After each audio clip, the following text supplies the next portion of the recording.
వికారాబాద్ జిల్లా చేవెళ్ల మున్సిపాలిటీ నూతన చైర్పర్సన్ గా దేవర సమత వెంకటరెడ్డి, వైస్ చైర్మన్ గా రాములు గౌడ్ ఏకగ్రీవంగా ఎన్నికయ్యారు. నూతనంగా ఏర్పడిన ఈ మున్సిపాలిటీకి మొట్టమొదటి పాలకవర్గం కొలువు తీరడంతో స్థానికంగా హర్షాతిరేకాలు వ్యక్తమవుతున్నాయి.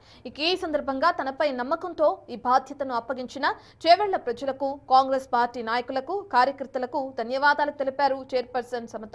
మున్సిపాలిటీ పరిధిలోని అన్ని వార్డులను ఆదర్శవంతంగా తీర్చిదిద్ది ప్రజలకు మెరుగైన మౌలిక సదుపాయాలు కల్పిస్తారు ఆమె హామీ ఇచ్చారు.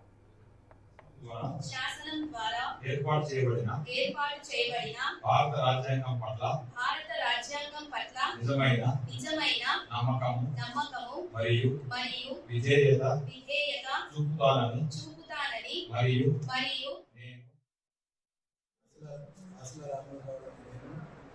చేవెళ్ల మున్సిపల్ వైస్ చైర్పర్సన్ గా శాసనం ద్వారా ఏర్పాటు చేయబడిన భారత రాజ్యాంగం పట్ల నిజమైన నమ్మకము మరియు విధేయత చూపుతానని మరియు